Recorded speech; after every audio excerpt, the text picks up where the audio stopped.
meilleure.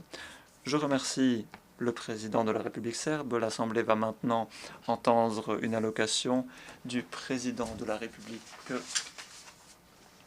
angolaise, son Excellence João Manuel Gonçalves Lourenço. Je demande au service du protocole d'accompagner son Excellence, que j'invite à prendre la parole devant l'Assemblée.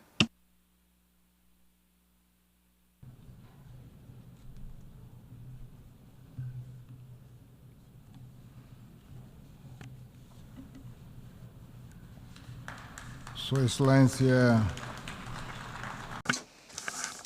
Excellence, Monsieur Philemon Yang, président de la 79e session de l'Assemblée générale des Nations unies, Excellence Antonio Guterres, secrétaire général des Nations unies, Mesdames et Messieurs chefs d'État et de gouvernement, Mesdames et Messieurs chefs de délégation, Mesdames et Messieurs. C'est un honneur pour moi de m'adresser à vous et à tous les participants et participantes de cette 79e session de l'Assemblée générale des Nations unies qui survient dans un contexte international des plus préoccupants. Alors que les tensions des relations internationales sont exacerbées par la multiplicité de conflits de différents types et de différentes intensités aux quatre coins de la planète. Face à un tel niveau d'instabilité et d'insécurité,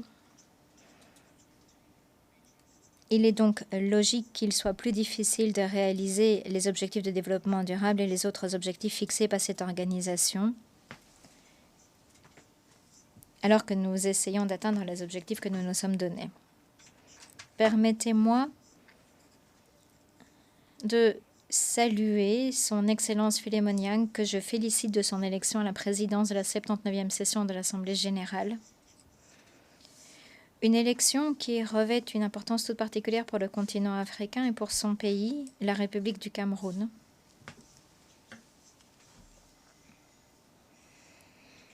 Où il s'est acquitté avec dévouement et efficacité de ses fonctions, ce qui lui permet de mener avec fruit les travaux de notre session.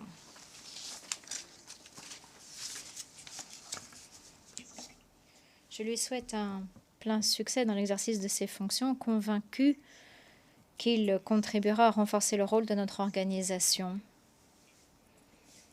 en tant qu'acteur décisif et irremplaçable de la gouvernance mondiale. Je souhaite féliciter le président sortant, son Excellence Denis Francis, que je remercie très sincèrement de la façon dont il a mené ses travaux pendant son mandat. Je voudrais également saluer et féliciter Antonio Guterres, secrétaire général des Nations unies, de son dévouement envers la cause commune qu'est un monde de paix, de sécurité, d'harmonie, de concorde, de développement et d'égalité des chances pour tous et toutes.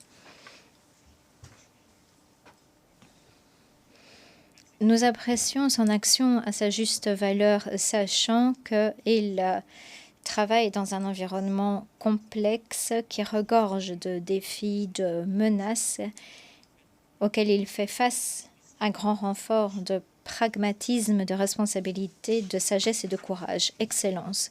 Depuis la création des Nations unies, après la fin de la Deuxième Guerre mondiale, les peuples de notre planète ont aspiré à une coexistence pacifique sur Terre,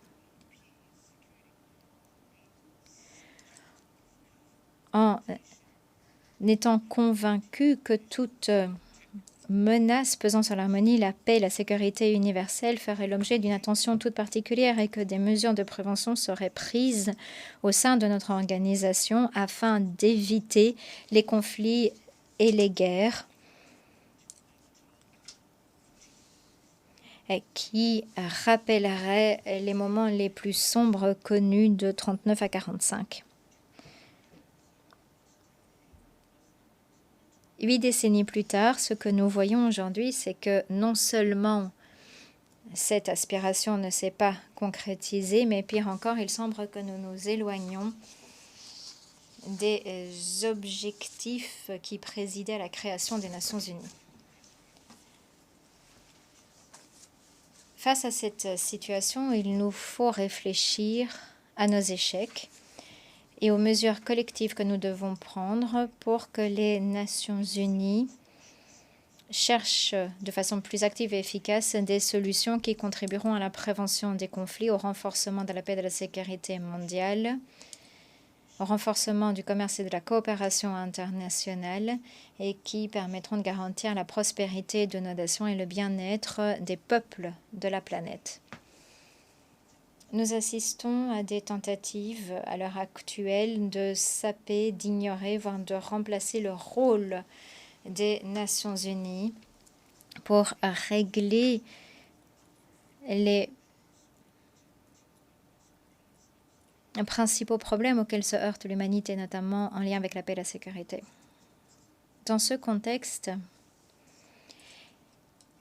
il n'y a pas d'enceinte plus idoine que cette auguste assemblée pour remédier à cette réalité et pour accepter qu'il est urgent de réformer cette institution en mettant particulièrement l'accent sur l'adaptation du Conseil de sécurité aux réalités de notre époque.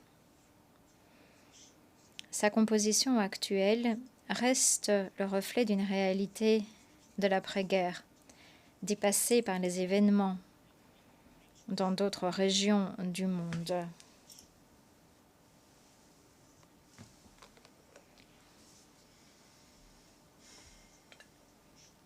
Des pays jadis colonisés sont maintenant des membres indépendants des Nations unies. La réforme du Conseil de sécurité des Nations unies et des institutions financières internationales nées de Bretton Woods est urgente et nécessaire pour faire entendre les voix des pays du Sud, l'Afrique, l'Amérique latine, le Moyen-Orient et le sous-continent indien. Le multilatéralisme doit prévaloir. C'est le seul cadre véritablement capable de préserver les intérêts communs de l'humanité.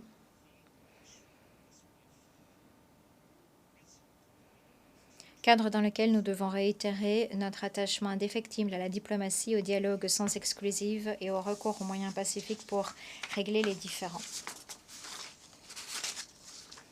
C'est dans cet esprit que la République d'Angola s'est profondément engagée à trouver des règlements aux conflits en Afrique.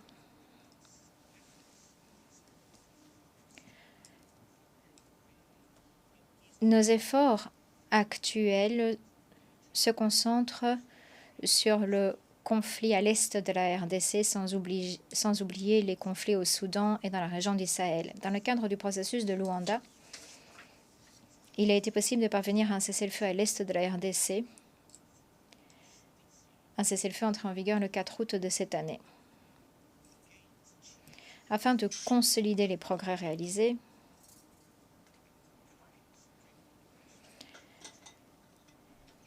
la République d'Angola a fait une proposition d'accord de paix en coopération avec la République démocratique du Congo et la République du Rwanda. Les dispositions de l'accord ont été examinées par les parties au niveau ministériel dans l'objectif de parvenir à un accord qui conduira à la tenue d'un sommet pour signer l'accord de paix définitif et pour permettre une reprise des relations entre la RDC et le Rwanda. Nous sommes vivement préoccupés par la situation au Soudan, où une guerre violente fait rage, une guerre qui a de lourdes conséquences humanitaires, malgré l'apathie d'une partie de la communauté internationale qui doit unir ses forces et agir en coopération avec l'Union africaine afin de promouvoir et de parvenir à une paix pérenne.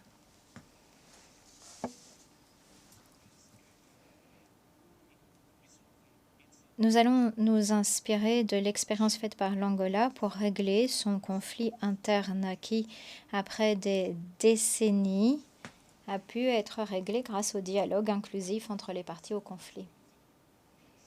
Et ce, dans l'intérêt de la paix en Afrique. Nous avons tiré les enseignements de notre propre conflit. Il n'y a de paix sans dialogue, il n'y a de paix sans compromis de part et d'autre.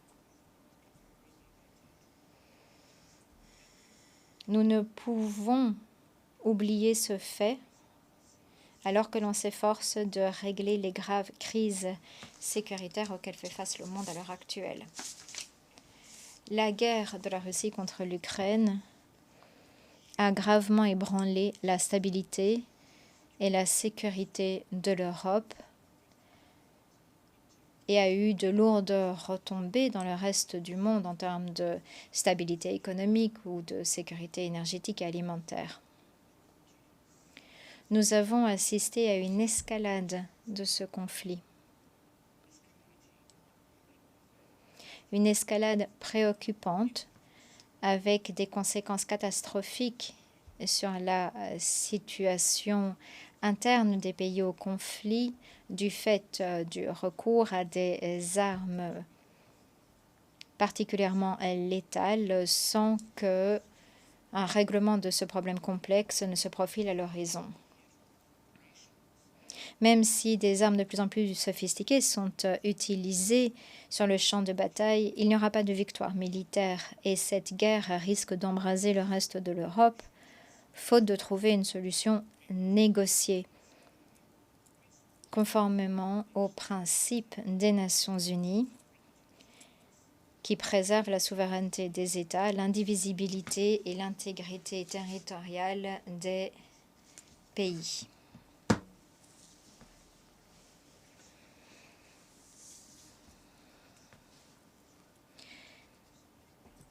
Le non-respect des principes de la Charte des Nations Unies est à l'origine de nombre des problèmes et tensions qui prolifèrent de par le monde, où les intérêts géopolitiques et les ambitions qui vont à l'encontre des valeurs défendues par la communauté internationale sapent souvent la sécurité et la stabilité de régions entières de notre planète. Au Moyen-Orient, nous avons assisté au massacre et à l'enlèvement de civils israéliens sans défense le 7 octobre de l'année dernière. Même si Israël a le droit de protéger son territoire pour garantir la sécurité de ses citoyens et pour chercher à libérer les otages dont on ne sait pas où ils sont retenus en captivité, Israël devrait faire tout son possible pour éviter le génocide auquel assiste le monde dans la bande de Gaza et éviter les attaques des colons et la multiplication des colonies de peuplement en Cisjordanie. Dans ce conflit, les premières victimes, ce sont des êtres humains vulnérables et sans défense, des enfants, des femmes, des personnes âgées, malades, tués aveuglément par les tirs d'artillerie, par les bombardements aériens. Des personnes qui, par la force, ne peuvent avoir accès à leurs droits fondamentaux, l'accès à l'alimentation, à l'eau potable, aux médicaments, au logement, à l'aide médicale,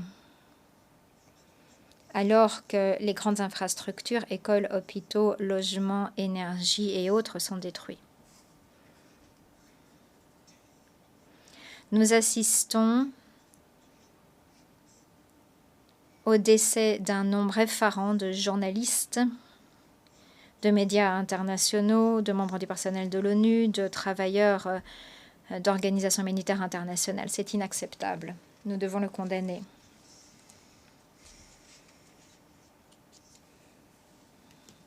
Nous ne pouvons tolérer qu'en l'espace de 11 mois, sur un petit territoire duquel nul ne peut s'échapper, près de 43 000 personnes ont été tuées et les auteurs de ces crimes n'ont pas dû rendre des comptes de leurs actes. La communauté internationale ne peut rester indifférente face à la situation qui menace l'existence même du peuple palestinien, un peuple qui a le droit de vivre dans la paix et dans la sécurité sur le territoire de ses ancêtres, de même que le peuple juif. Nous redoutons que ce conflit n'embrase d'autres pays, car il menace la paix et la sécurité dans tout le Moyen-Orient et risque de conduire à l'implication des grandes puissances du monde, faisant du conflit un conflit international avec les conséquences que l'on sait à l'échelle mondiale. Le fait est que l'on voit une fois de plus le rôle des Nations Unies, de ses décisions, de ses résolutions. Des résolutions qui, si elles étaient respectées, permettraient de sortir de l'impasse concernant la création de l'État souverain de Palestine, car c'est la seule façon de mettre définitivement un terme aux problèmes auxquels se heurte le Moyen-Orient depuis des décennies. Je saisis cette occasion pour une fois de plus appeler à la fin de l'embargo contre Cuba, à la fin des sanctions contre le Zimbabwe, qui préside actuellement notre communauté économique régionale, la SADC. Des sanctions injustes, inhumaines, qui exacerbent la souffrance des peuples et entravent le développement socio-économique des pays. Excellence. Dans le cadre des efforts collectifs menés par les nations de notre planète pour consolider la paix, les pays africains ont cherché à apporter une contribution efficace aux missions des Nations Unies visant à stabiliser les pays et les régions en situation de conflit. Ces opérations de paix, bien souvent, ne sont pas menées avec l'efficacité nécessaire et dans les délais nécessaires en raison de difficultés financières des pays participants. Heureusement, il semble que ces obstacles ont été surmontés au sein du Conseil de sécurité, ce qui a permis de renforcer les opérations et l'efficacité des missions de paix et de stabilité menées par l'Union africaine, qui désormais dispose de mécanismes de financement plus appropriés à ces opérations. Je me félicite très sincèrement de cette amélioration, car l'Afrique souhaite être présente lors des négociations, mais également lors de la prise de décision sur les grandes questions mondiales. Excellence. Nous voulons participer à la construction d'une nouvelle architecture financière internationale. Une étroite coopération avec les États est essentielle pour lutter contre le flux illicite de capitaux et pour permettre le recouvrement des avoirs qui souvent est entravé. Il est important de rappeler que les ressources venant du recouvrement d'avoirs ont une incidence directe sur la réalisation des objectifs de développement durable et par conséquent permettent d'améliorer les conditions de vie générale de la population. L'Angola a fait des progrès significatifs dans la lutte contre la corruption. Des citoyens ont été jugés et reconnus coupables et leurs avoirs ont été saisis par l'État conformément aux décisions rendues par les tribunaux et confirmées en appel. Pour ce qui est du recouvrement des avoirs, nous avons remporté de grandes victoires. Nous avons pu compter sur le sens des responsabilités et le respect de la souveraineté de la part des autorités du Royaume-Uni qui ont restitué à l'Angola 2,5 milliards de dollars qui étaient dans une banque à Londres. Et il convient de le reconnaître depuis cette tribune mondiale. Malheureusement,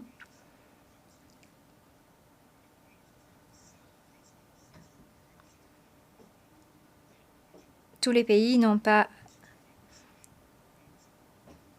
nécessairement respecté les décisions de nos tribunaux, qui sont pourtant contraignantes lorsqu'il s'est agi de restituer les avoirs détournés. Certains de ces pays ont même remis en cause la crédibilité de nos tribunaux et ont demandé à réviser les décisions rendues comme s'il existait des cours d'appel extraterritoriales. Or, ces avoirs sont la propriété de notre État qui a déjà été appauvri pendant la période coloniale. Donc nous continuerons de nous battre avec tous nos moyens pour recouvrer les avoirs détournés du trésor public qui sont ô combien nécessaires pour construire des infrastructures, écoles, hôpitaux, centrales énergétiques, approvisionnement en eau, infrastructures routières, etc. Excellences, Mesdames et Messieurs, la République de l'Angola appelle de ses voeux la mise en œuvre rapide de réformes qui conduiront à une meilleure représentation des pays africains au sein des grandes institutions financières internationales afin de défendre des décisions ayant une incidence sur le quotidien des populations des pays concernés. Nous sommes profondément attachés à ne pas faire de laisser pour compte, à agir ensemble afin de promouvoir la paix, le développement durable et la dignité humaine pour les générations présentes et à venir. Dans le droit fil du mot d'ordre de la 79e session, mobilisons nos efforts, nos capacités et les ressources à notre disposition afin de promouvoir des politiques, des mesures et des programmes qui nous permettront de concrétiser les intentions y contenues. Excelências, minhas senhoras, meus senhores. Excellences, Mesdames et Messieurs, la République de l'Angola redouble d'efforts pour que le pays avance sur la voie du progrès et du développement, en adoptant des politiques donnant la priorité au plan national de développement, dont les piliers principaux sont la diversification de l'économie, la réduction de la dette publique, la mobilisation des recettes au niveau national, l'optimisation des dépenses publiques dans les secteurs prioritaires tels que la santé et l'éducation, et la mise en œuvre de programmes de protection sociale spéciaux.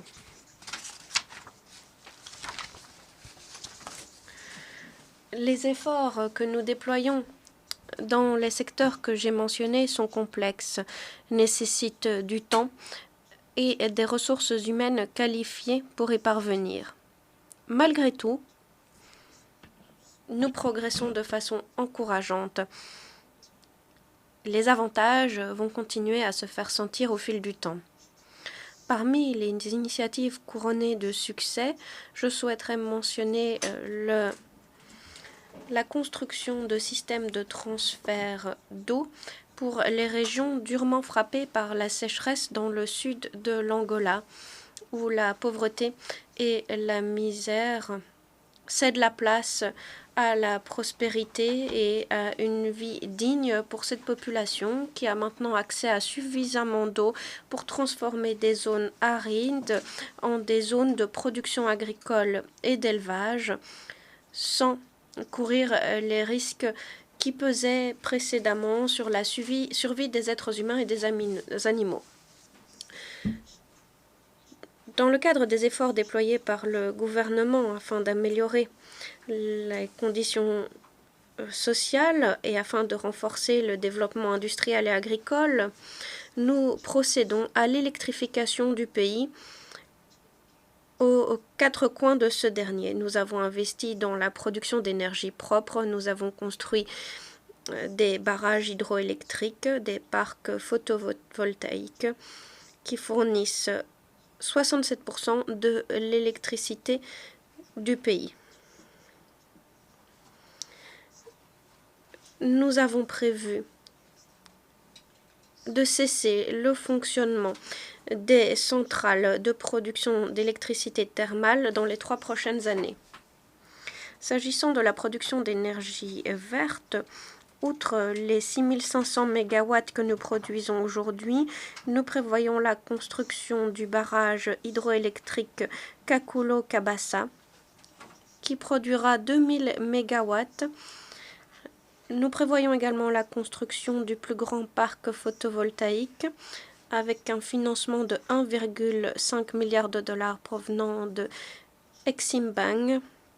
C'est de cette façon que nous allons fournir en énergie les provinces de Huila, Cunene, Namib et Cuando Cubango.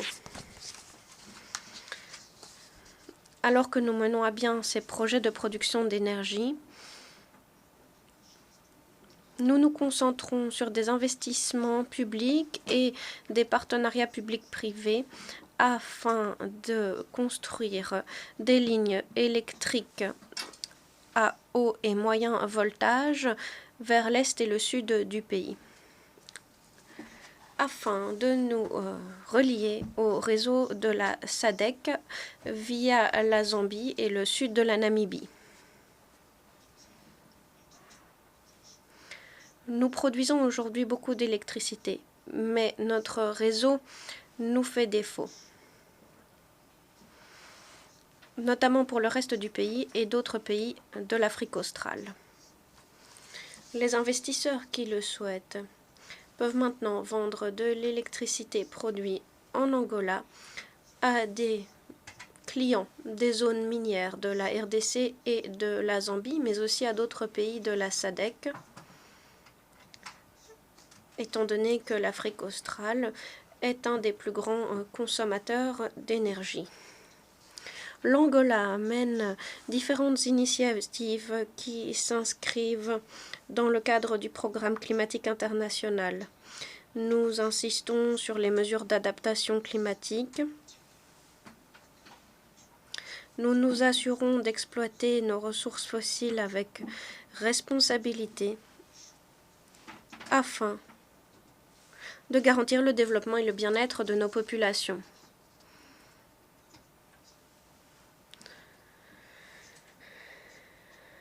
Rappelons également que nous avons grandement investi dans le secteur de la santé à travers le pays. Nous avons construit un système d'infrastructures hospitalières équipé de systèmes de pointe. Nous avons des systèmes de formation et de recrutement de professionnels du secteur de la santé ambitieux. Mesdames et messieurs, aujourd'hui, parmi les priorités du continent africain, on retrouve la question du développement grâce à la promotion et au renforcement du commerce. Pour cela, il est essentiel de construire des infrastructures garantissant la connectivité entre les pays africains. Nous devons également garantir la mobilité des opérateurs économiques et assurer le libre-échange entre les pays, et ce, dans le contexte de la zone de libre-échange sur le continent africain.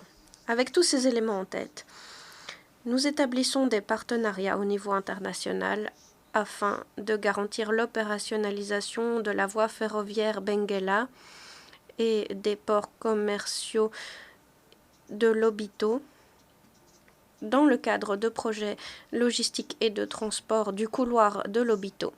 C'est de cette façon que nous pourrons garantir le transport à des prix compétitifs de produits industriels et agricoles et de produits miniers provenant de la République de la Zambie, de la République démocratique du Congo, de l'Angola, à travers l'océan Atlantique vers le reste du monde.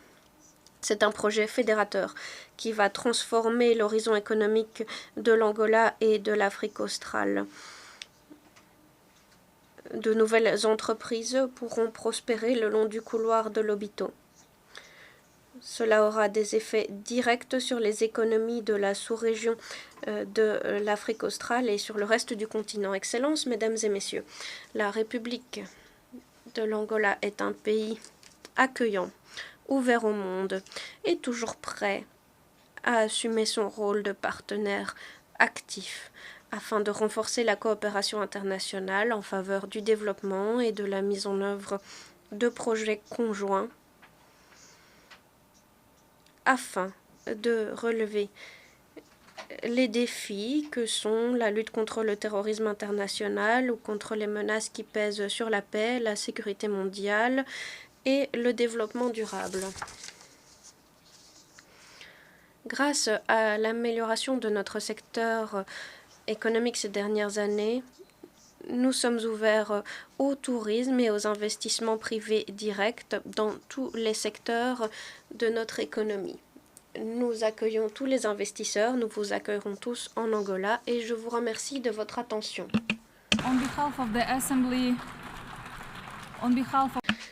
Au nom de l'Assemblée, je remercie le président de la République d'Angola,